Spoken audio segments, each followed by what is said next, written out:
Hello, welcome to another 5 News Facebook Live. Here, we've just literally finished the show. We've come off air. Set is empty, but Leo Sayer is still with us. I'm still here. Leo has joined us. I can't believe. For our Facebook Live, this is where we get your questions now, the fan questions. Jolly good. So, Leo, thank you for sticking around. First of all, I just want to kind of clear up what we had on a minute ago with Matt. So Matt said he was born a few months after your single was released. I've got this creationist theory that... Did you create Matt Barbette? I could have been. I mean, it could have been his parents were listening to me, got really inspired, found a hotel room somewhere, you know, had a really great night out, and glasses of wine, and conceived Matt. Stuck on some Leo Sayer, and the rest is history. I could be the reason for that you getting such news beautifully presented. I would probably go back and change my middle name to Matt Leo Barbette. Yes, if I was him. Well, it could be worse, you know. It could be a lot worse. There's a lot worse people. But I was just thinking. So when you first wrote, you know, you've written so many big songs. When you wrote "Make Me Feel Like Dancing," how old were you? I was about 26, 27, I think. I'd just gone to America to make my first record there, and before that I'd made about 2 or 3 albums in England. And I went there, and basically the song came out of a jam session. It was a bunch of wonderful... Yeah, it was kind of happenstance. We were recording something else, and there was a great record going around LA at the time by a group called Shirley and Company. And this ridiculous high voice, I couldn't tell if it was a girl or a guy, going, "Ain't that a shame, shame, shame, shame on you, 'cause you can't dance too." I can't even sing it today. But, and it had this falsetto voice, and we all thought it was really cool. And you probably know the song, the Ray Parker Jr. Did Ghostbusters, right? Yeah. He was the guitarist in the band, so he started playing a dom, dom, dom, dom, dom, dom, like this. And then another jazz guitarist, Lee Ritenour, was playing... And Jeff Porcaro from Toto was on the drums. And we were all sitting in the room, and suddenly this whole thing came out, and I sang, "You Got a Cute Way of Talking, You Got the Better of Me." And Richard Perry, who was producing it, rushed the tape machine and said, "Record that now!" And then about 2 weeks later said, "That's your hit." So you didn't even plan to create it, you just thought, we'll go in... I've had a lot of songs that have happened like that. Because that's basically how old I am now. So what I'm hoping to do is, one of my life dreams is to write a hit song.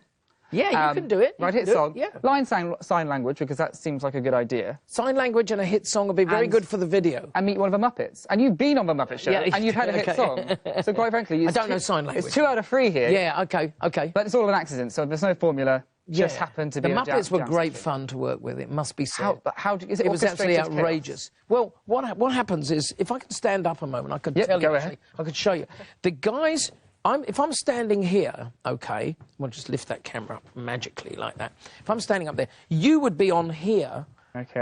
And you have... No, actually, that's the other way. I'm standing here, and then Frank Oz... Yeah, and he's holding the Muppet like this. And so I was doing a thing on the Johnny Carson show in America where I duetted with Miss Piggy. And Miss Piggy was singing to me. That's the dream. And I think I was singing the line, "When I need love..." And he says, "I never knew there was so much love." And Miss Piggy looked me up and down like this at that moment. Do you just believe it, though? You forget. You do. You totally forget there is a bloke at the end of Miss Piggy. And there's me and the pig. Yeah, there's me and the pig. Making eyes to each other. Same with the frog.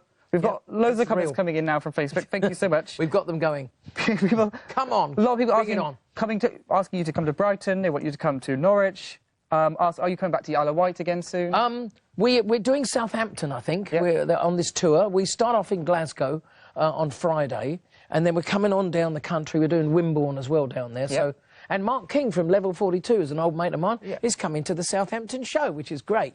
Just heard today. I think I worked with his son. See, I think we've got some sort of osmosis. We have. There's some osmosis there. Yeah. So, because now you're back on tour here, but you've been touring the world anyway. Do you have any touring rituals? Because I've been checking it out. Not really, no. I'm kind of one of these guys that throws himself on stage, and I love to kind of feel the audience from the first... I suppose my nerves went years ago. You've done all the big shows, you know, you've already had that kind of... I kind of like discovering the gig as we come into it, you know? So you get out there in the first number, and you kind of, like, feel the audience. You've seen the room before during the afternoon when you did the sound check with the band. So you kind of know the places that you can play to and all of that sort of stuff. So, you know, that's the kind of technical part. But then I like to just feel the audience. In Glasgow, I mean, they'll be heckling me from the first number. Why? I mean, heckling good, heckling. Oh, good. Sing ye long tall glasses! You know, and they want all the songs at once. They want all your songs at once. Every single one. I don't want to wait! You know, and meanwhile, you're panning out the show, you know, so we'll get to this. And I have to kind of slow them down. I've got plenty of hits, so don't worry. Yeah, no, don't worry. We're here. We're in here for an hour or so. Because I was looking at, you know, style rituals, what they do before tour. Yeah, Obviously, no, there are. Keith Richards apparently has to have a shepherd's pie. Yeah. Demands a shepherd's pie and refused to go on stage once because he never had one. Well, I worked with Roxy Music when I first, you know, Brian Ferry, when I first toured, and they used to all hold hands in a circle and they go like that, and then walk on stage. And I wondered what the hell that did. I was thinking it was such a good ritual. Why don't they save it for the stage? Go there and then go off stage and then come back, like having done the ritual.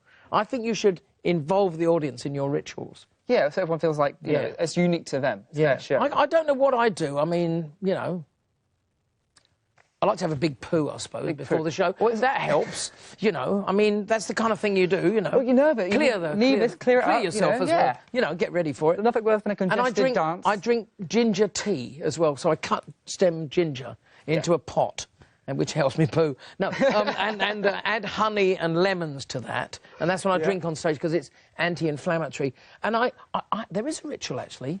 I like to do my own ironing. I really do. I love a good iron. So I always specify a steam iron and an ironing board at the show, and I just have a lovely time ironing my clothes. That's your demands and your rider. Yeah, and I slow down my breath. My breathing slows down. It's just like I go through my nirvana. You know, Steam, relaxing. Steam. We've got loads of people ask you to come, you know, you've got quite a big tour in the UK, loads of people... everybody wants me to come to places that I'm not coming to. Come to Mallorca. Okay, great. I'm sailing. Linda White has said the first time she saw you was back in 1981 in Southend-on-Sea. Oh, we're going to there at the end of the tour. She's seeing you on Tuesday. She is fantastic. So if you remember, Linda White, maybe you'll get a shout-out. Hi, Linda. Maybe. But we have had a question. Will there be any interesting wardrobe changes on your tour? Julie from Leeds asked. I've got a different outfit every night, but Sequins, no? Yeah, I do have sequins, actually. I've got one silver suit, which is kind of my poor man's light show suit, because, you know, we can't afford a big lighting man, so I bring a reflective suit. And then the one light bounces off it. No, it's not. It's a cheaper tour. It's a cheaper way to do it, yeah. But one thing I did whilst, you know, researching you, figure out all about you, is that apparently you are the #1 karaoke song in Korea and Japan. It's true, more than I can say. And they all sing, you know, whoa, whoa, and it's something like hing pong tao, you know, and you see it coming up. It's true. I mean, I used to get flown to Vietnam and places like that just to sing with some businessman. Just for karaoke. They pay me some very nice money. Thank you. They helped me build my studio.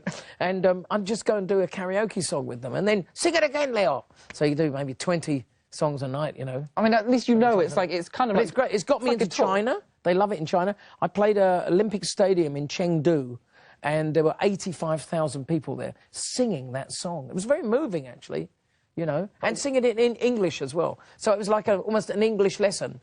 You know, I love you more than words can say. You know, I'm kind of pretty loose on it, but they were singing it very rigid, so I changed my timing to go with them. But it was lovely, lovely moment, you know, it's great. So what I want to know is... Music travels. You're their #1. Who do you sing to karaoke? Who does you say who do I? If you're already #1 in parts of the world, who do you sing if you can't sing yourself? I don't know. I used to do Bohemian Rhapsody pretty good, you know. But there's so much going on. Galileo, Galileo! You can hit the high notes as It's a great song. That's my favourite karaoke song. It's just marvellous. It's so different. I'm just a poor boy. And we love Freddie Mercury, you know. Beautiful. And very similar vocals. I mean, yeah, very similar. He was a great guy. I went shopping with him once in Belgium, which was immense fun, because he's very flamboyant. So he's going for the shops and, we don't want to buy that. We want to buy that. You know, with all the shopkeepers. And it was just like, Freddie, they only have what they have. No. I insist they have another colour. It was great.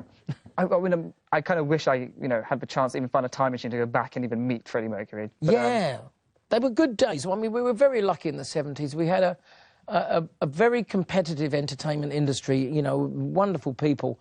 And, you know, the record companies and marketing people and managers never really told us what to do. They let us run riot. So we just made up things as we went along. It was fantastic, you know. So what about now? So what do you keep an eye on the industry now? What it's like now with streaming? It's very different, and it's very hard now to kind of like find a handle on it, really.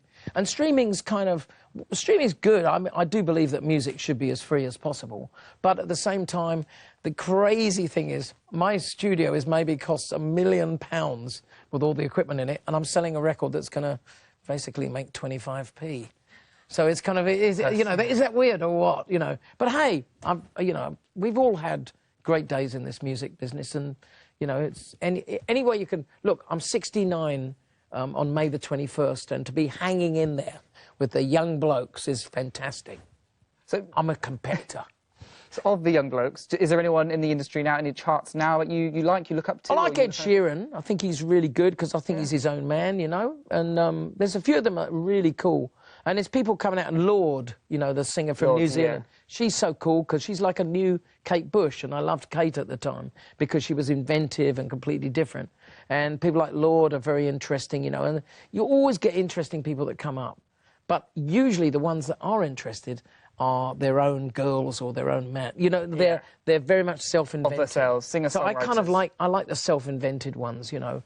The ones that are on the conveyor belt, it's not quite as original, you know what I mean? Well, that's, I guess, how the industry's changed, because originally you guys came up making records for jam sessions. Now you've got reality TV shows forcing you to be a pop star. But the funny thing is, maybe when I came in, there was a kind of very David... I don't think we had all those old pop stars in the 50s and 60s. You know, Marty Wilde, Adam Faith, who was my manager, with all those... Cliff Richard, with all these crazy names. And they were very much dictated to by the managers, and they were very much kind of sing this song, and, you know...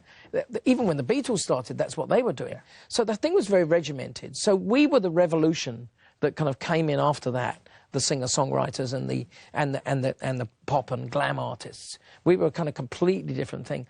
So maybe, I don't know, I feel that there's a cusp coming round again. Goes full circle. I mean, yeah, and you're going to see some really, really different and radically different. I mean, we're going to get a new Prince out of this, I think. Yeah. You know, which we need, because that's sheer talent. So, and there's some great... You know, there's a great young band I'm following in America that people might like to hear, Snarky Puppy, and it's a wonderful name. And they're a bunch of young jazz students, but they make music that's just amazing. And it's got, you know, there's no model for it. It's not designed by a record company or something like that, you know. But they probably grew up with their parents listening to your type of music as well. So they kind of did, yeah. Through. It's kind of... I think that the kids coming in now are feeling very free to make their own music. And, you know, and the funny thing is they love Led Zeppelin, and they love Free, and they love Fleetwood Mac, and they love all those old bands. And they want to do that. They want to be rock musicians now, which I think is very interesting, rather than pop musicians, you know. So they want to learn an instrument, really get the craft down.